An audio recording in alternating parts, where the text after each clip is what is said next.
In a previous video, purchased this whole HP Z440, paid $120 on eBay. Was not a bad price. So now the initial offer was $150. I made a counter offer for $120.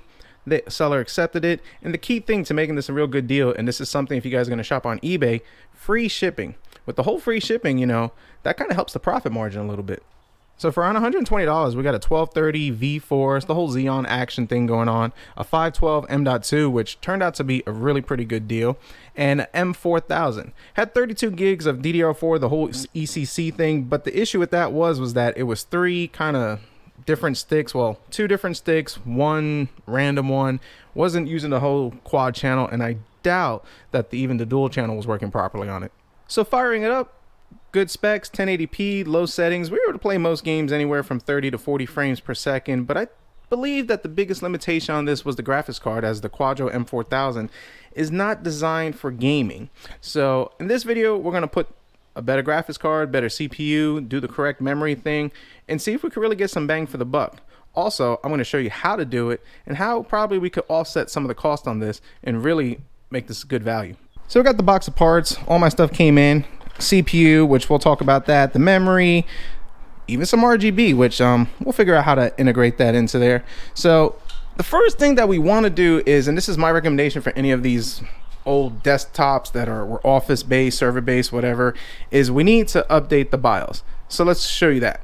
So now the reason why we got to update the BIOS is a lot of the times when you're upgrading the CPU, just depending on when this thing came out, if it was one of the first revisions, when it was first released, it's not going to have support for some of these new CPUs that came out for it.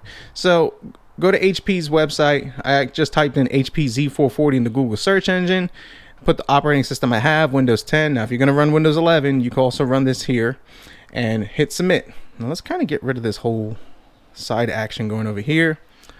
Now we're going to go to all drivers, BIOS, and if you look right over here, as you can see, HP Z440, 640, 840, it was actually a BIOS released in last month, 2023. So it's probably important. So we're gonna hit the whole download. Don't let this thing mess you up over here. The install assistant, we don't want that. We don't need that negativity in our life. Hit X. Put right over here, no thanks, I would download and install manually. And it'll go ahead and install it. I think I upgraded the BIOS already, but just for the sake of showing you guys how to do it, we're going to go to our downloads folder. And if you look right over here, actually I downloaded an older one, so this is actually even better. So we're going to go to the SP14166, and it should install it on a file on our drive. Yes, I want this to make changes. Next, accept the agreement. Now it's going to put it over here in this folder, CSD setup, SP14, yada yada. Hit next and let it install it. Go to our desktop, or excuse me, go to this PC, hit your C drive, SW setup, and this right over here should be our BIOS. Now this is Windows based, so it makes it a lot easier. So we're going to go right over here. I believe it's this one, HP BIOS update and recovery. Let's go down over here, and we're going to hit update BIOS. Now make sure you're not doing this during a storm or some power outage. Get that whole backup USPS FedEx thing. That's going to actually help make sure they don't brick this thing. Hit the update button. So now we have BIOS 2.59. This will update it to 2.61. Hit next and let the pucker factor begin. It's going to restart. It's going to look like the computer died on you. Leave it alone. Don't touch it. Let it do its thing. Eventually it'll boot back up and you'll be good to go. It'll take you to the screen right over here. Just hit the update BIOS. It's going to install it. Like I said, don't touch it. Just let it do its thing. You know, you tick it off, it might fight back, and you might end up with a very expensive paperweight, or in this case, $120 paperweight. Once it's done, you can let it count down, or you can do the reboot thing. And this is where it gets sketchy. So now it just turned off. And now it's going to turn on, and it's going to do it for a bit. I know the last BIOS update I did, it actually shut off for about 15-20 seconds. Got me a little bit nervous, but eventually came back on and everything worked good. As you can see, it's shut off, it's back on. So be patient, let it do its thing, and you should be good to go. So after several shutdown cycles and boot cycles, you're good to go. Leave it alone, let it do its thing, it'll work itself out. Based upon my experience, anytime you try to upgrade to newer hardware within that generation, depending on how old the system is, the later model CPUs for that generation, even newer graphics cards, they tend to sometimes not work. And a lot of the times, most of the issues that you're going to run into is the fact that it just needs a BIOS update. It's very simple, easy to do, and it's probably going to prevent you a lot of headache. So now that we're done, let's go ahead, let's open it up, and let's talk about what we're going to do to this. All right, so we got it laid down. She's in the whole service position, kind of like how Volkswagen has the whole service position when you're working on the front of their vehicles. But anyways, so if you notice, my M4000 graphics card is missing.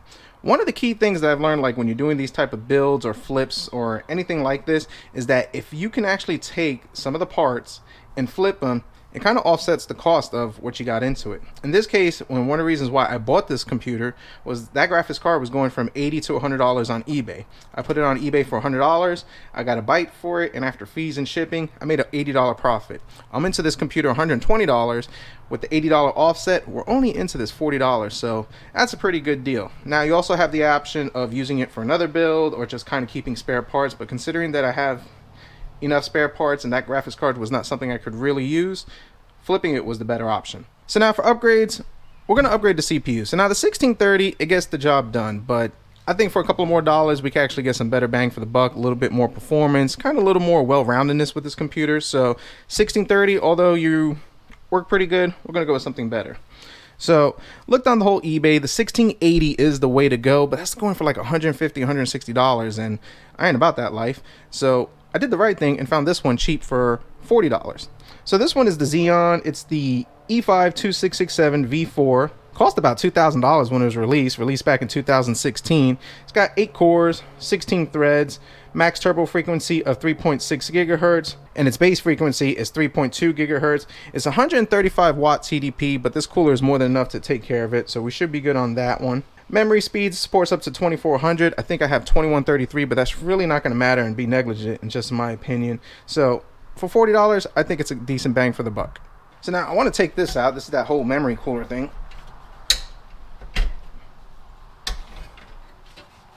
Now if you notice with our memory, we got 2 chips over here, 1 chip over here.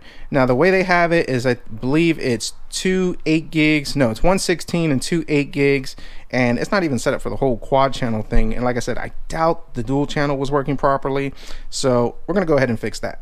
Now the way I decided to tackle this is to kind of save some money. Is that I looked at this. This is the 8 gig one. Which one was this one?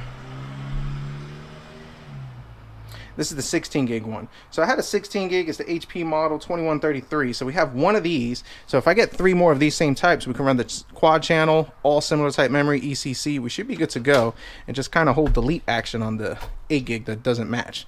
So we're just going to do that. Put these away for maybe another project. Unfortunately, it's ECC, so I'm going to be limited on my uses for it. But hey, you never know. Back on the eBay, found this, and they even gave me a cool little box. So got these, which are very similar to this one, similar spec, all that good stuff. It's still HP approved, so hopefully it should all work together, but the stickers look different, so maybe the stickers don't matter. We'll find out.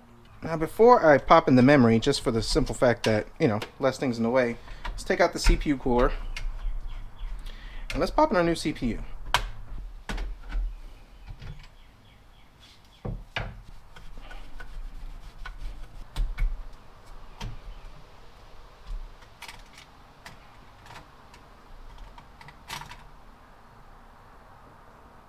Alright, goodbye 1630, hello 2667.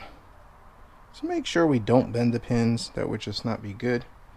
Alright, that's popped in like it's supposed to be. Pop that in, pop that in, we're good. Let's go with some thermal paste, and we're just going to do the right thing and just put way too much.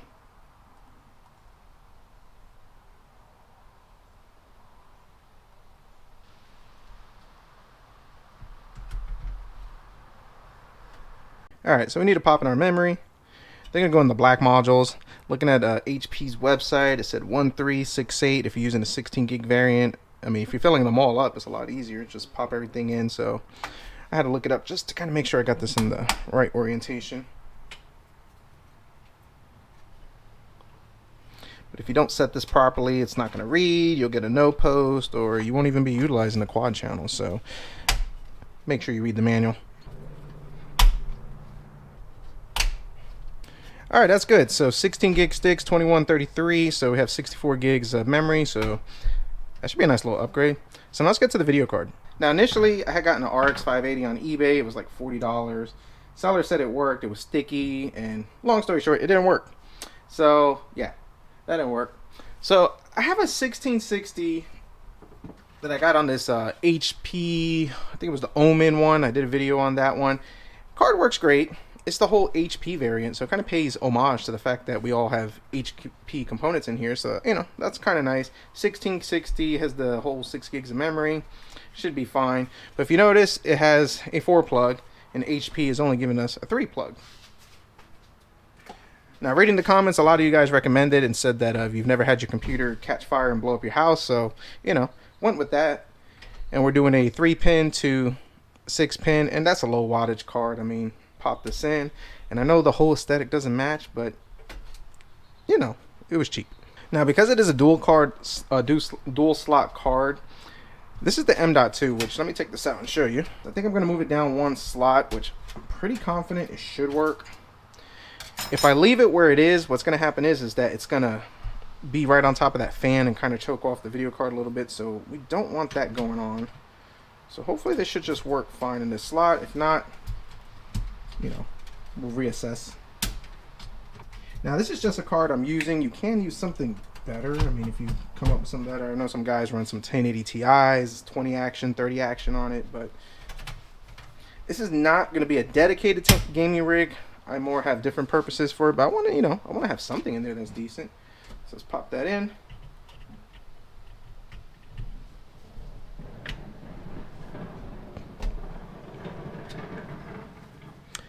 And we're good to go. All right, so everything's installed, looks pretty good. I'm just gonna keep the 512 in there. I was thinking about adding a 1 terabyte mechanical drive, but for what I'm gonna be using this thing for, this will be fine. But later on, if I wanna put in a 1 terabyte, I even got a 4 terabyte, we can use this for another purpose, but that's gonna be fine for what I need it for. So I'm gonna do now is switch the whole montage. I got some mods and spray paint action that I am gonna do to this case. So instead of delaying this video any longer than what it already is, let's switch to the montage, and when we come back, hopefully this thing looks pretty decent. So it was actually 7 months later, and unfortunately, I didn't get to do the case mod to that computer. So here's what happened. If you've been following the channel, you know life happens. I experienced some things, and I was unable to physically do that. But also, somebody needed a computer, they had cash, and well, I sold it. I mean, it happens. A guy's got to eat, right? And money equals food, so you know that's a good thing. So that's what happened with that.